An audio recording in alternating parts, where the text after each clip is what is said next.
for joining today's deep dive on empowering women in small-scale fisheries for sustainable aquatic food systems in the African Great Lakes region.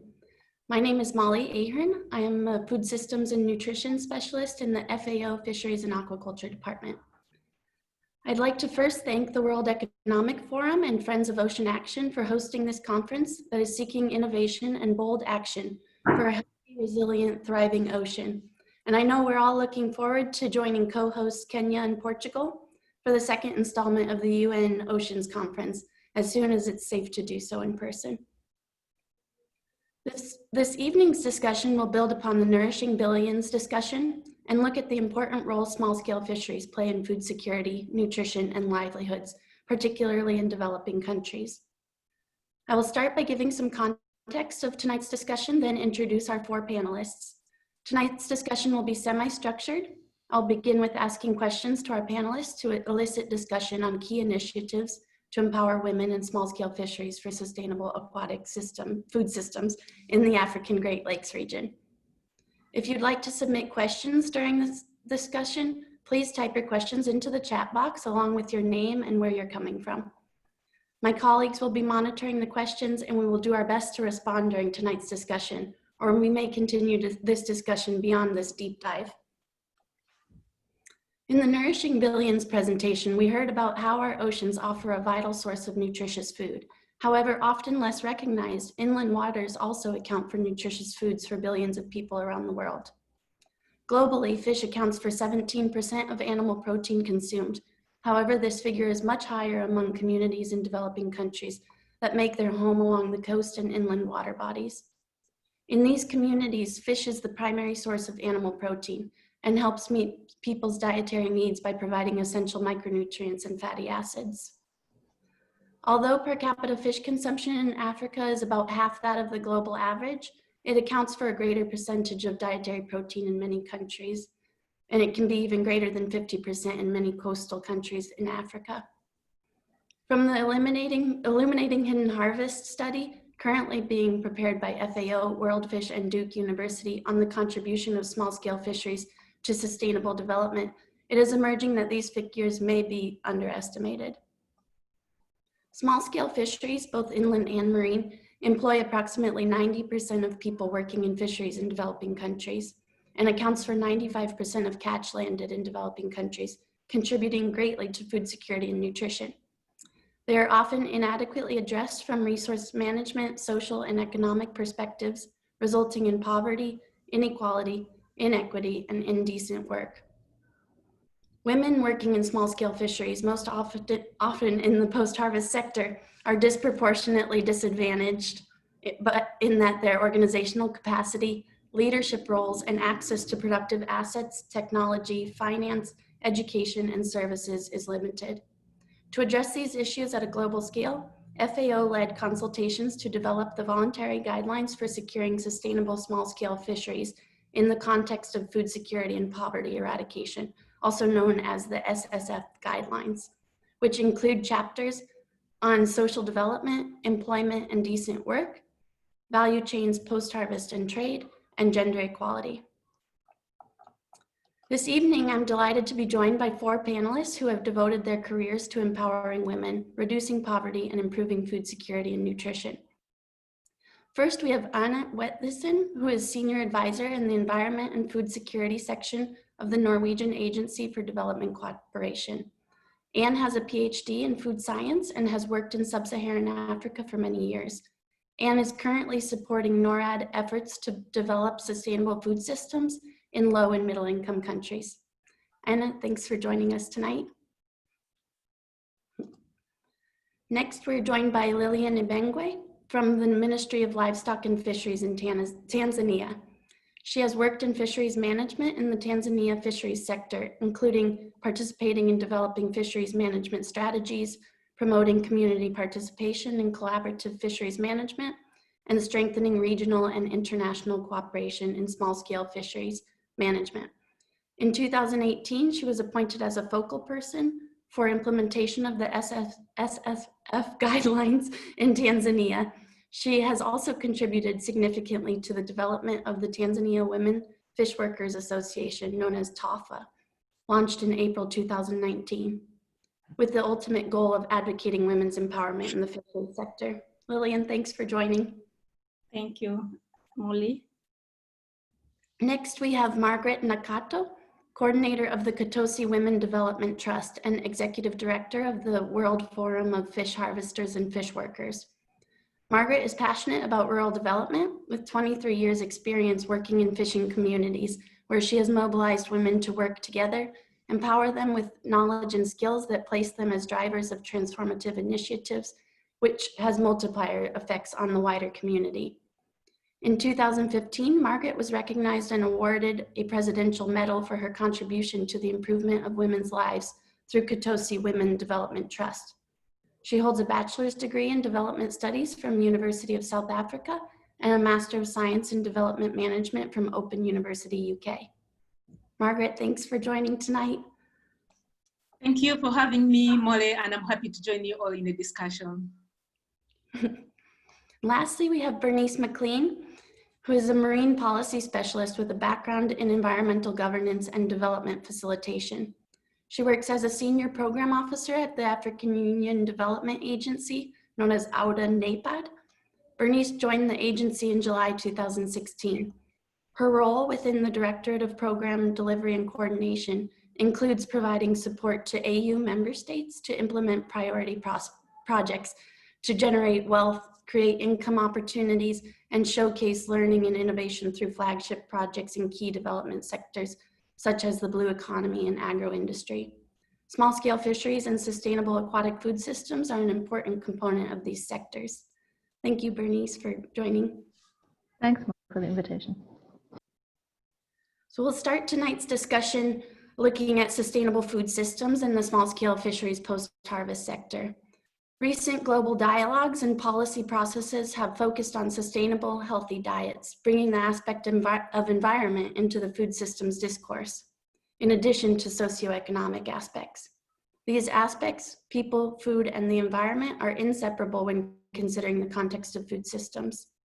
The World Committee on Food Security high-level panel of experts recognize the important role of fish and aquatic foods for food security and nutrition, highlighting their role as a unique source of fatty acids. Despite this recognized importance of fish and aquatic foods in diets, more effort is needed to ensure the role of fish as a sustainable source of essential nutrients, especially for poor and nutritionally vulnerable populations. Additionally, the post-harvest fisheries sector plays a vital role in delivering these essential nutrients to populations both near and far from water bodies. Fish processing plays an important role in extending the storage life of fish to enable transport to serve communities distant from water bodies, as well as to preserve fish for seasons of lower availability. Value-added fish products allow consumption to extend beyond the traditional consumer to make fish products more desirable or age-appropriate, as is the case for fish chutneys, snacks, or fish powders designed for fortifying children's foods. As mentioned before, in many African countries, fish is the primary source of animal protein, and on top of this, dried small pelagics, or small species of fish, many from inland lakes, are the most commonly consumed and traded. My first question is to Anne. Norway launched a 5-year action plan for sustainable food systems entitled Food, People, and the Environment last year. How will this plan affect Norwegian support to small-scale fisheries? Yes, thank you, Molly. Thank you for inviting me here, and thank you for the question. This plan you mentioned, it was launched in June 2019. It is cross-sectorial and is signed by 7 ministers of the Norwegian government. One of them is the Minister of Fisheries. The main goal with this plan is to increase food security through sustainable food systems. And the plan includes issues from all the way from production through markets and value addition to better nutrition for all. Food from the oceans and inland waters is a natural and integral part of the plan. Strengthening women's rights and opportunities are cross-cutting issues in all Norwegian development policy, and in particular in this plan. We believe that strengthening women's rights and opportunities will benefit women themselves, their families and children, and their communities as a whole. As an example, what we do, Norway has just signed an agreement by the end of 2019 with FAO to support a project for empowering women in small-scale fisheries for sustainable food systems. The project will take place in 5 African countries, and 2 countries in Asia might be added in the following period. The overall objective of the project is to contribute to reduce poverty and improved food security and nutrition through more sustainable food systems and empowered women in small-scale fisheries post-harvest sector. This will be achieved through increased awareness, improved technology and working conditions in the post-harvest area, and by strengthening women's fishery organizations so that their voices can be heard in decision-making processes. Beneficiaries will be fishery communities along the coast of oceans and lakes. We believe that the project can improve livelihoods for women, their families, and their communities. It can also reduce food loss and waste from the landing areas to the markets, which is a big problem today. And as the ultimate result, it can contribute to the consumption of more seafood and better nutrition for communities and even for regions. Thank you. Encompass all aspects from food production and, as you said, value chains, processing, distribution, sale and consumption, and improving food systems and practices along this pathway is very important, as well as the socioeconomic and environmental impacts of our food systems. In a food system, factors such as climate, environment, infrastructure, and institutions are linked. For this reason, developing and improving small-scale fisheries requires a comprehensive approach. The SSF guidelines provide a template for such a comprehensive solution.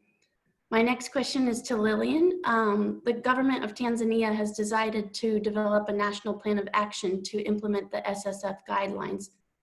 How is that process going, and what are some of the key priorities that have been identified? Okay, thank you, Molly, for the question.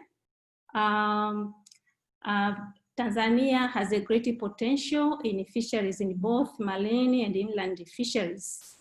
And it shares the 3 greatest lakes in Africa, of which 85% of the fish production comes from these inland fisheries. And the small-scale fisheries dominate the fisheries. And the women are the majority of this small scale, while they participate in different activities within the value chain. And therefore, SSF guideline, as it have a section on gender equality and post-harvest, so the country has embraced SSF guideline as a tool for fisheries fisheries governance and for developing the fisheries in Tanzania. Following on this, the ministry has formed the national task team with cross-sectoral participants from including the academia, researchers, CSOs, government officials. They have the role to oversee the implementation of SSF guideline, and government, even the entity, is very keen in trying to develop this national plan of action. In the process, we are using the consultation and participation so that we can have an inclusive and free views on how the national plan of action can be implemented in an effective way. So preliminary issues that have been identified for the consultation that we've been conducted is the financial support, that is, there is fishers and the whole stakeholders in the fisheries sector, they recommended that they need financial support and also improvement of infrastructure, both from processing, handling, and the marketing, but also capacity building.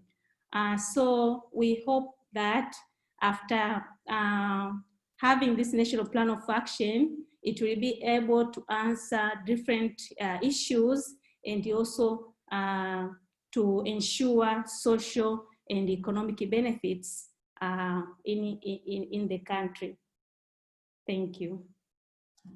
Thank you, Lillian. Yeah, it's important to have a perspective from a national government, and this point about the need for finance, I think we'll touch on a bit more later as well. Bernice, the next question is in regards to AUDA NAPAD.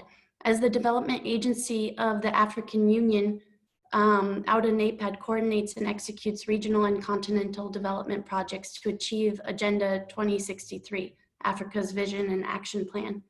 Can you provide a bit of context on the value of small-scale fisheries in Africa and the role women play in the sector?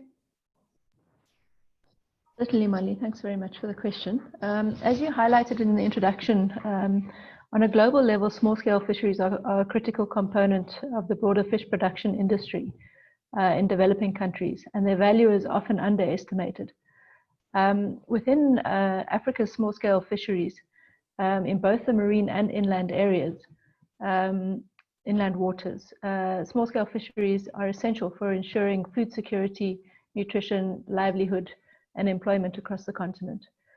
And valuation of these estimates are often underestimated. So in Africa, approximately 200 million people depend on fish as an affordable source of high quality animal protein. That's not necessarily just the people who are in fisheries, but in terms of depending on the fish as a source of animal protein.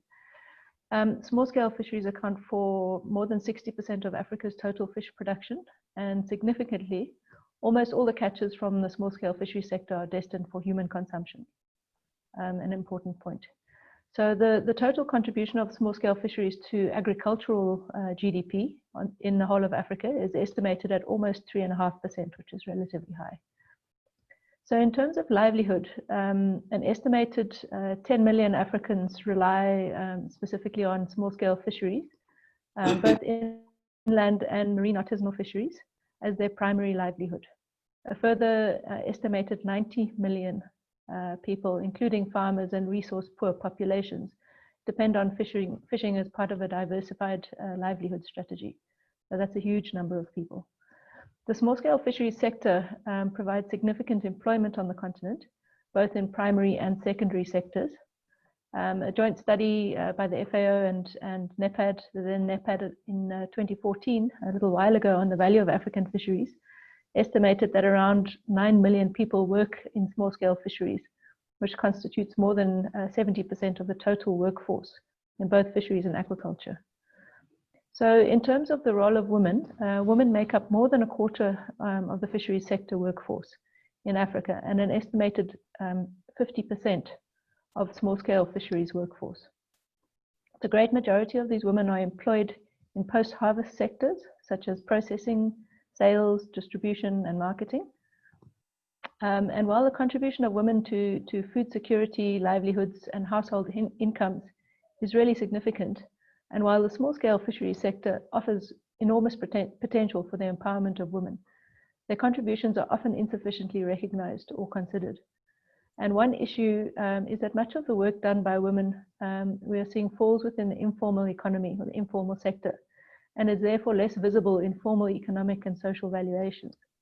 So women continue to face significant challenges in the sector, and the potential benefits offered by the sector to women's empowerment still needs to be fully unlocked. Thank you. Thank you, Bernice. Yeah, I think this is an important point, that women are often in the informal sector and under-recognized. And our next point to discuss is about women's organizations and how organizing women can help to raise their voice in the fisheries sector. I first want to remind everyone that if you have any questions for our panelists, you can put these in the chat box, and please include your name and where you're coming from. So as Bernice mentioned, women are central in fisheries value chains, accounting for at least 50% of those employed in the post-harvest sector, often responsible for fish processing, value addition and marketing, and ancillary activities in addition to unpaid domestic work. Women not only play a large role in small-scale fisheries and the post-harvest sector, but also are primarily responsible for household food and nutrition security, ensuring that the family members are properly nourished and cared for. They may be disproportionately disadvantaged in decision-making and leadership roles in fisheries organizations and have limited access to finance, education, and services to improve their businesses. In addition, limited access to productive assets and technology restricts efficiency and ability to expand businesses, as well as adding to the time burden that women face for paid and unpaid work. My first question is back to Bernice in regards to OffFishNet. The African Union supported establishment of the African Women Fish Processors and Traders Network, known as OffFishNet, to contribute to improving the welfare, working conditions, and income of women in the fisheries sector, and in particularly in the post-harvest sector. So we have two different questions in related to OffFishNet. Why was the formation of OffFishNet a priority for the African Union? And can you tell us some of the organization's early successes? No problem. Thanks, Molly. I'll answer the first one from my perspective, and then the second one, I just wanted to say that I got feedback from the women in our fishnet directly, so that I'm not speaking on their behalf, but this is coming directly from them. So in terms of the priority for the AU in the establishment of our fishnet, I'd just like to say that it's directly in line with the AU's continental priorities. The critical role of women in the transformation of the continent is highlighted at the highest level in Africa's master plan for transforming Africa. As you mentioned previously, Agenda 2063, the Africa we want. So this guiding document, blueprint, basically has a series of key aspirations that were adopted by the heads of state and government as guiding targets. And one of these key aspirations, aspiration 6, holds that development is people-driven, relying on the potential offered by African people, especially its women and youth, and caring for children. So it's really recognized at the highest level on the continent within the African Union. So the formation of AW Fishnet is also significant in terms of the recognition of the participation of women in collective action, which is a critical enabler for gender equality. And this touches on your point of the organization of women. So enabling a common women's voice is key to promoting meaningful participation of women in governance and decision-making processes at all levels towards ensuring sustainable growth of the sector. So generally speaking, the effective participation of women in existing fisher organizations is low and not as effective as it could be. And gender mainstreaming in the sector needs some improvement. So much of the information on the sector draws from data that is not disaggregated in terms of gender and is therefore not sufficiently reflective of the role and the contribution of women. The organization of women involved in the sector is anticipated to greatly assist with the improved management and value addition of aquatic resources towards stronger collaboration with decision-making institutions at the different levels. So to get back to the prioritization of AW Fishnet, it was part of an AU process, a fisheries reform process of the sector by increasing the meaningful involvement of non-state actors in decision-making in the fisheries and aquaculture on the continent through the establishment of regional and continental non-state actor platforms and networks. However, the need to establish a mechanism to promote women's involvement in and to promote intra-African fish trade came directly from women themselves, from participants at a series of trainers' workshops that were held by the AU in 2016 on fish handling, hygiene, and sanitary and phytosanitary measures along the value chain. So following that expressed need, The African Women Fish Processors and Traders Network was subsequently formed in 2017 during a consultative workshop in Tanzania. It was established as a forum through which women could share experiences, grow their capacities to identify and adopt best practices, improve the access to local and regional markets, and advocate as one voice to leverage their role and contribution to the sector. So just to move swiftly onto your second question about some of the organization's early successes, just to say from my side that the members of the network have been extremely driven and proactive, and as a result have achieved really a lot in a short space of time. So since the formation of AW FishNet, the Bureau or the committee has held 4 meetings and 2 general assemblies, the first one in April 2019. Legal registration of the organization experienced a bit of a hiccup, some delays, but it's now been reapplied for and is in progress. And the network is now more visible and is gaining recognition both in Africa and globally. Members of AllFishNet are also participating in more forums within a wider network of partners, both on the continent and internationally. The network's website has been developed and is being updated with content from member countries. The network's very active on digital platforms, including Facebook and Instagram, and communicates amongst its members very, very effectively, which is driven through 2 WhatsApp applications and Google mailing lists. AllFishNet is built on national women's fish organizations that are attached to regional chapters. So 4 countries have successfully formed their national platforms since the establishment of the continental body, to bring the total of the national chapters to, I think it's around 13, with membership from 28 countries in the continent. AllFishNet has also received financial and technical support from development partners for implementation of their action plan, and has hosted the first Continental Women's Fish Processors and Traders Symposium in 2019, which I believe Margaret might speak about more shortly. So I'll leave it there. Thank you. Thank you. Yeah. Yeah, and Margaret, I understand you're a member of AllFishNet. As a member of the Pan-African non-state organization whose goal is to create one voice among Africa's women fish processors and traders to promote equitable benefit sharing, can you tell us why it is so important to organize women in the fisheries post-harvest sector? Thank you, Molly, and thank you, everybody.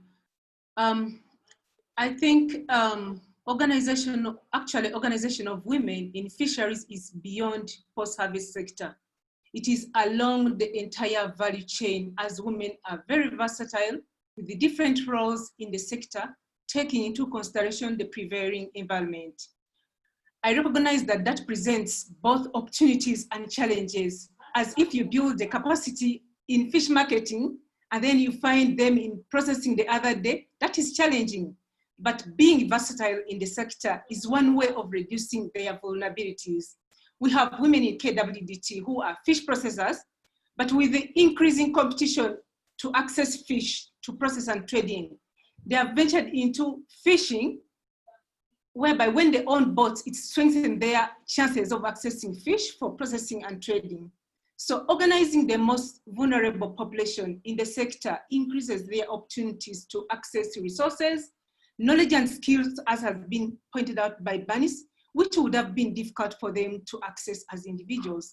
As KWDT, speaking from experience, we know that women who have been supported to own boats, they are less vulnerable when they are in the fishing industry as when they belong to the group. Whereas women who have been supported to acquire fish processing technologies as fish drying racks, the PHS fish smoking technologies, which are quite expensive for access by individual women, is only possible for them through working in groups. We have been able to reach organized women with knowledge on their human rights and legal policy framework, as I already talked about the SSF guidelines and all other national frameworks that guide fisheries, including financial and business literacy, taking into consideration that women are actually represent the literate population in the fishing sector.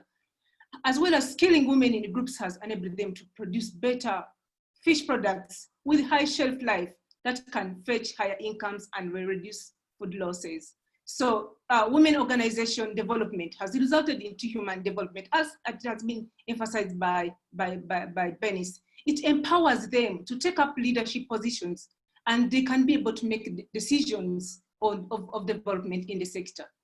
I think their organization is very, very important, yeah.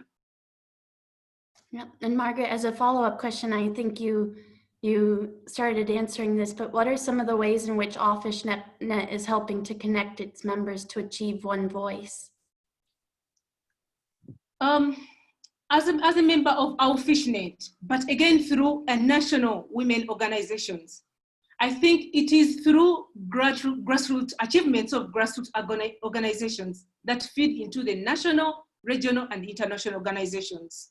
And even actually through as KWDT Women at Grassroots, then organized within the National Fisher Women Organization, then to AllFishNet, which is a regional, and then even at international as World Forum of Fish Harvesters and IPC. So the benefits of such connections at various levels, apart from amplifying women's voice in the sector, are immense. It creates a space for women to inform policy, as well as opportunities to engage with relevant ministries. The women I work with in KW, in Katosi, they would not have had the opportunity to learn about the SSF guidelines. That would have been absolutely impossible. But because they are organized, then you can easily reach them with awareness on the SSF guidelines and how they can be able to use that tool for their own empowerment, for their own advocacy, for their own lobbying. That is building their capacity to lobby against issues that are affecting them. Through AllFishNet has been very, very instrumental in organizing women from grassroots. So the members in AllFishNet at national are actually grassroots women organizations. And through national meetings and also international periodical meetings where all members of AllFishNet meet, that is again an empowering space for various women organizations. It creates a space for us to be able to monitor progress and report on the impact of the various fisheries management instruments at the national, at regional, and even at the national, as well as giving us the opportunity to meet our leaders in the fisheries sector. For example, we have met with Benis. That would not have been possible if there was no any form of organization that has been facilitated for the woman. So I think it's very, very important that this is actually enhanced, because it is a process that facilitates women to discuss and enhance their awareness on all policy instruments at all levels. It's a space for women to inform policies as well. How are they impacting us? How can we be able to monitor? And how can we be able to report? And also with the women organization, that's also an opportunity where women are able to access knowledge, modern technologies, and business skills development. So it's very, very important for women to organize them, as it reduces their vulnerability. It is a tool for grassroots empowerment and a channel for engagement with the various actors in the sector, as well as personal development. Okay, thank you. Yeah, highlighting the importance of regional organizations. Our next question is to Lillian about the National Fish Workers Association developed in Tanzania, known as TAFA, which was launched in April of last year. Can you tell us about what TAFA has achieved so far and how this has been facilitated by having women organized in a group? Lillian, you're on mute. Okay. Thank you, Molly, for the question. As you might be aware, TAUFA is a long form of Tanzania Women Fish Workers Association.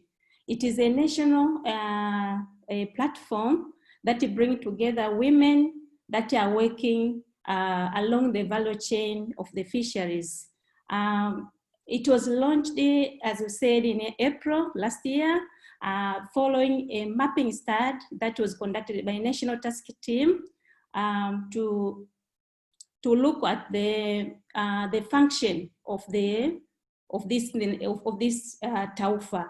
And other objectives was to identify the Women Fish Workers Organization, their challenges, gaps, and strengths, so that to inform intervention strategies to improve their livelihoods. Ministry and other partners are now supporting this TAUFA to strengthen the institution and the organization capacity so that they can be efficient. For instance, last year, they were involved in a consultative workshop in a proposed amendment of the Fisheries Act to look at the gaps in the Act. So among the gaps that were identified was women were not defined in the Act, and their role and contribution were not featured in the proposed amendment. So they recommended that statistics should be disaggregated for their contribution to be featured. Another issue that they cited is the leadership position. Currently, we have these beach management units that women occupy 30% on the position role. So TAUFA recommended that it should comprise 50 to 50% for both men and women. Another issue that were identified was enforcement of the law. They recommended that we should have the gender desk at the ministry so that it can connect them and link them from the grassroots so that they can work effectively. So all these recommendations were compiled and submitted to the ministry. So we hope that the new law, when it will be endorsed, women will be empowered to contribute in food security and poverty alleviation. Thank you. Thank you, Lillian. We have a couple more questions, one more question for each panelist, and then we'll try to get to some of the questions that the audience has submitted. There's some good questions coming in, and please keep them coming. While organizations are really important, there are also other aspects to address if we want to empower women and truly work towards gender equality. The SSF guidelines, paragraph 7.2 and 8.4, detail this need for recognition of women in the post-harvest sector and facilitating women's participation through appropriate amenities, services, and technologies for women to retain and enhance their livelihoods.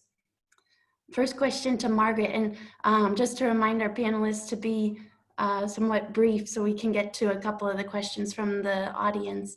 How has access to assets or technology impacted the work and lives of women's SSF groups in the post-harvest sector in Uganda?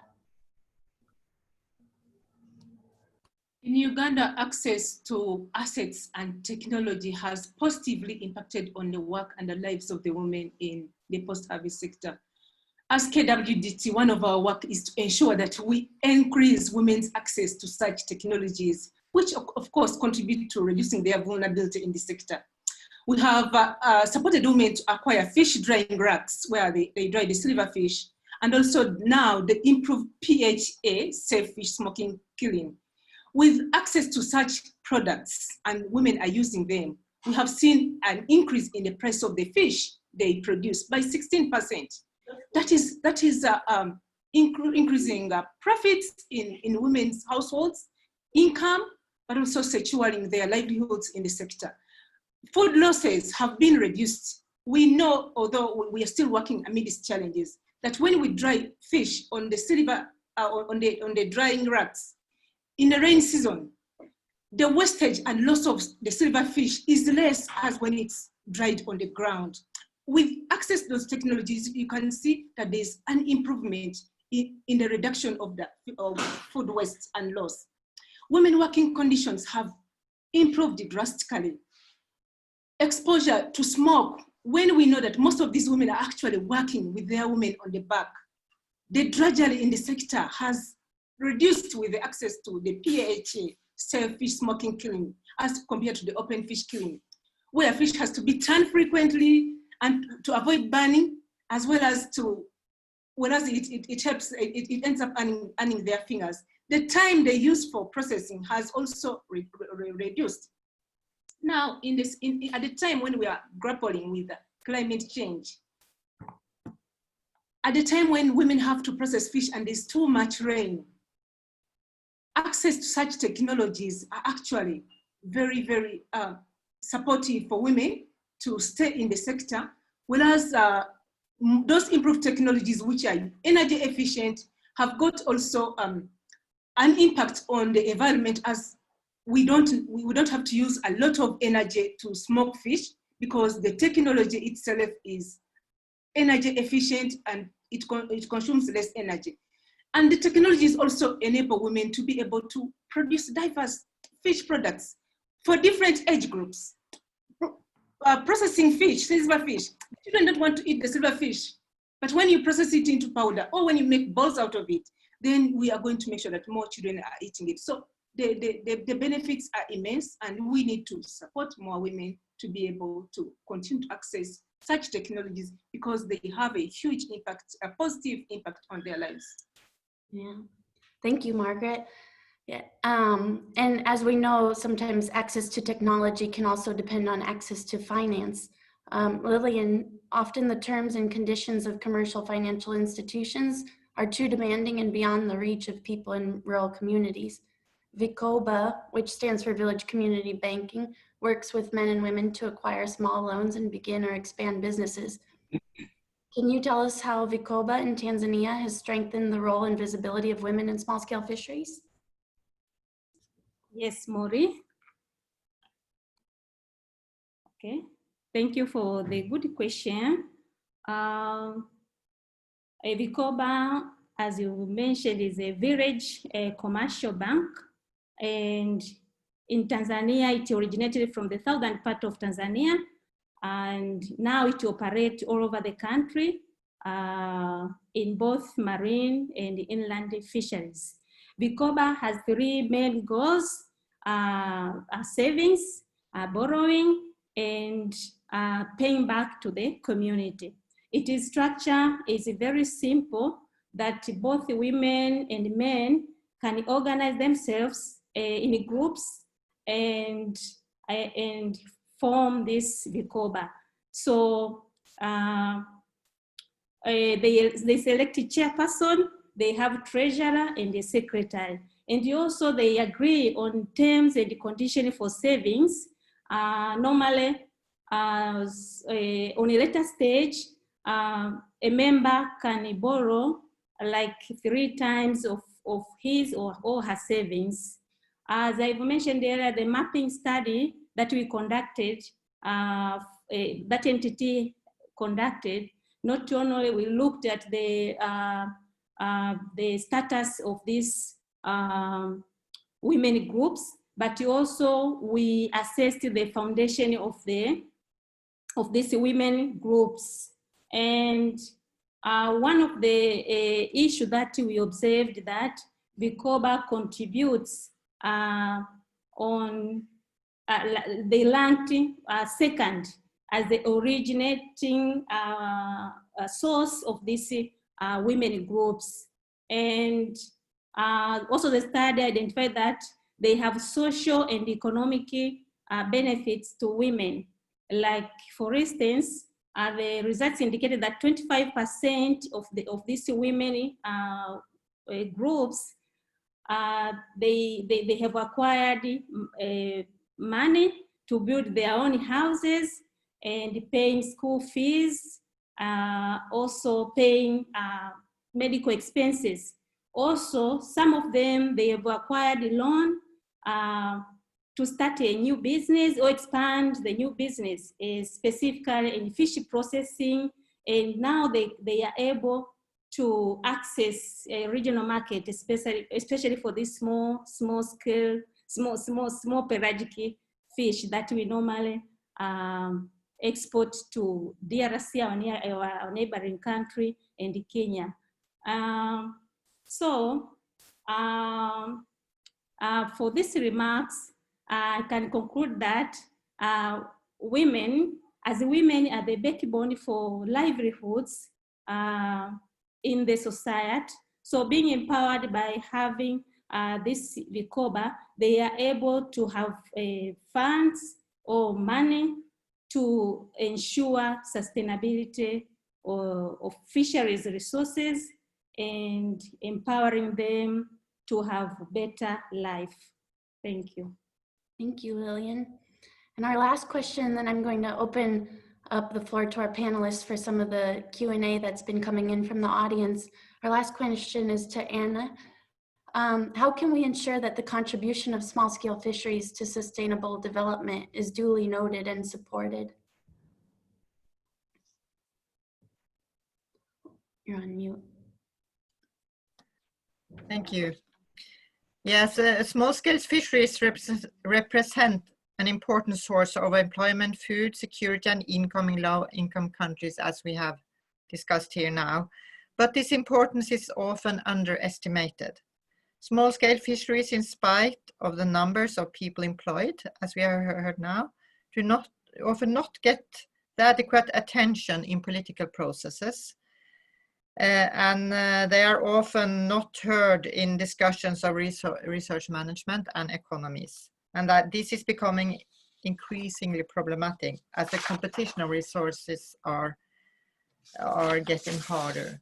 So we need more data and analysis to quantify and understand the multiple contributions of small-scale fisheries, because it is anticipated that millions of tons of fish from the small-scale sector are unreported or hidden, and most of this is consumed locally where poverty rates and undernutrition are high.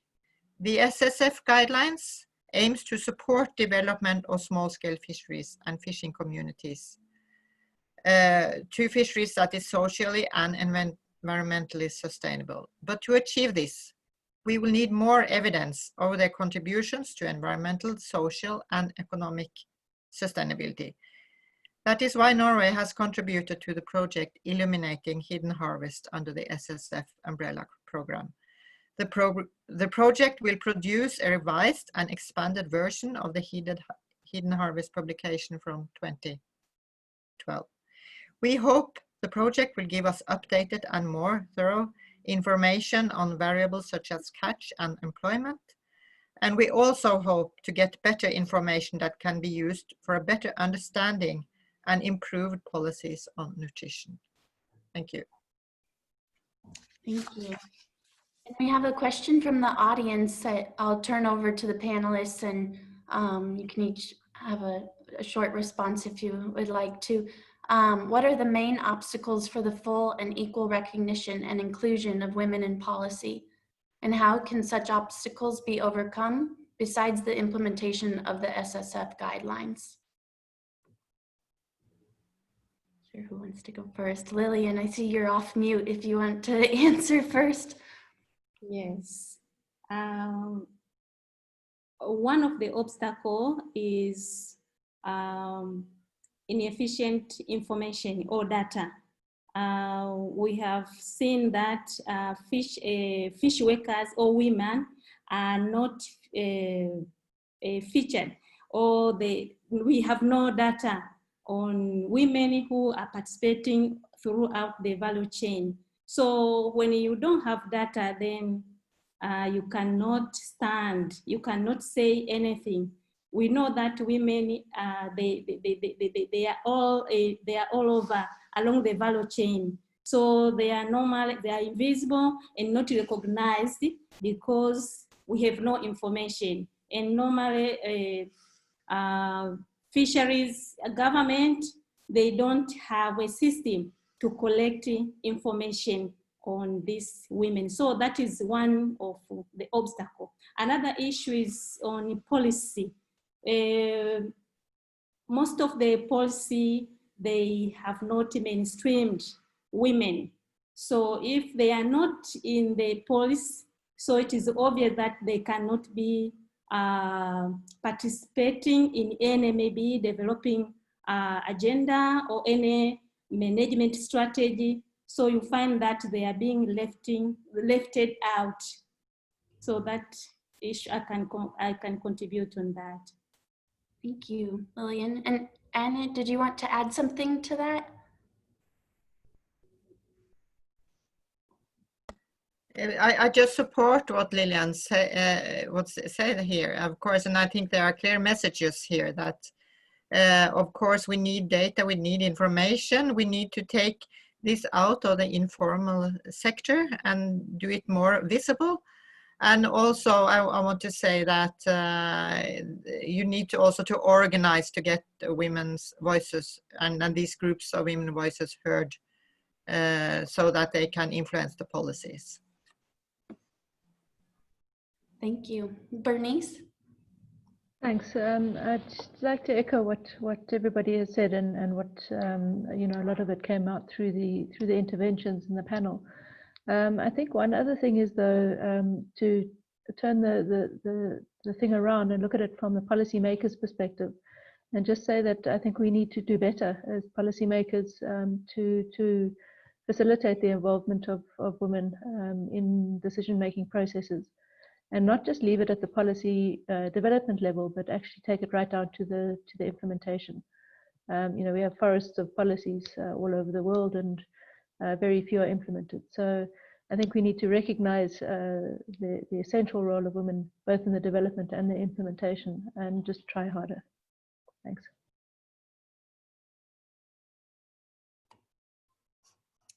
Thank you. And Margaret, do you have anything to add to that question?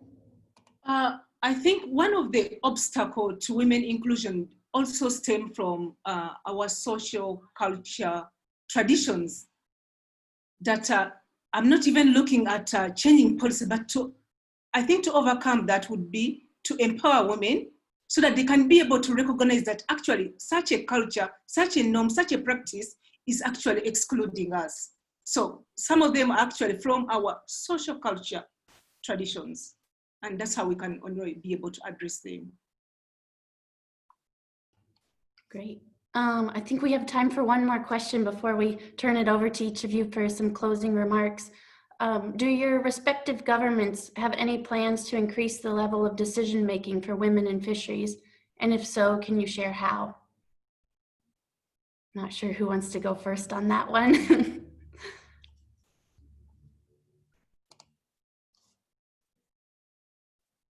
Lillian, do you want to, or Bernice?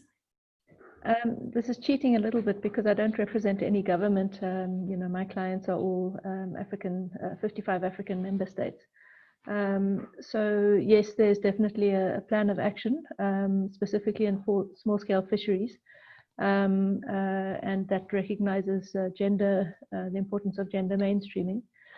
Within other continental frameworks, we have some guidelines, and we've got strategies for fisheries reforms, and gender is one of the cross-cutting policy priorities in those continental strategies. So what we try to promote is for the member states to implement these at the domestic level, and we work to try to support them to do that. So that's from the continental level.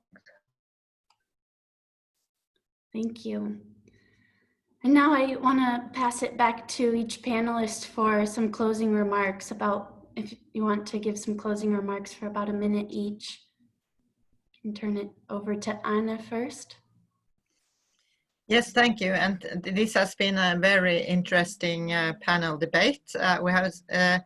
I think it is so important that we strengthen the women in the fisheries sector, both because of the livelihoods, of course, but because this food from the oceans is so valuable nutrition from nutritional point of view, and there's a lot of food is waste on the way from onto the market. So this is very important, and I also will say that Norway has initiated a global network on food from the oceans under the UN Decade of Nutrition that maybe some of you have heard about. Thank you. Thank you.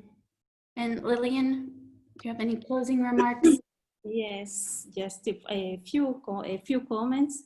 It's for from the government, but I'll talk for the whole stakeholders that we all need to have a support to women to empower them because we know that women are visionary and they are able to develop solution and they are very well committed. So when we empower women, we are sure that they will create development and ensuring also availability of food security and poverty alleviation.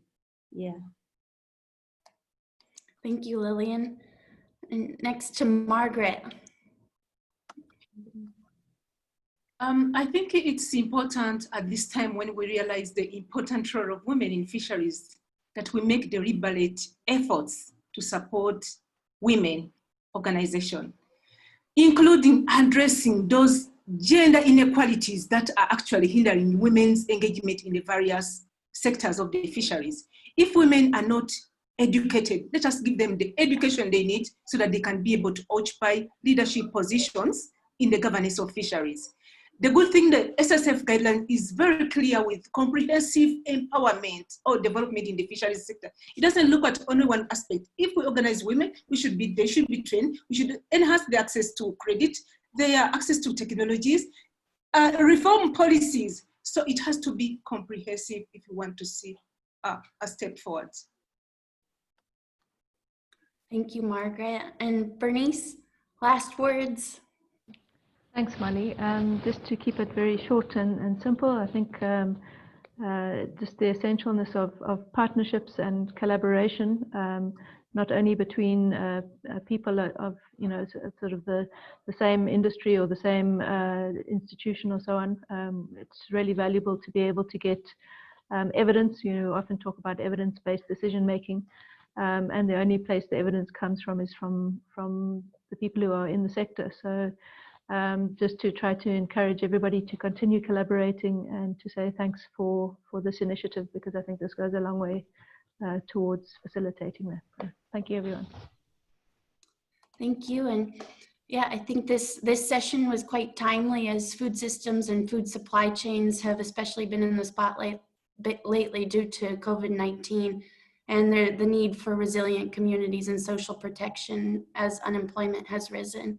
The need to empower women and in small-scale fishing communities, promote their livelihood activities and ensure food security and nutrition is especially important as we deal with this crisis and look into the future to be better prepared.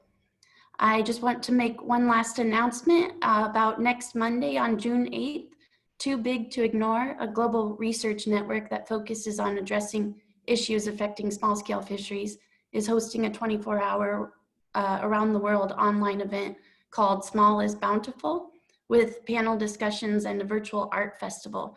You can go to toobigtoignore.net to find out more information about this. And we hope you'll join us and we can continue this deep dive discussion on other platforms. Thank you and goodbye, everyone. Bye. Thank you. Good night. Thank you. Thank you, everyone. Bye. Bye, Margaret. Thank you. Bye, bye, Anne. Bye-bye. Thank you. Right. I could just turn my video back on.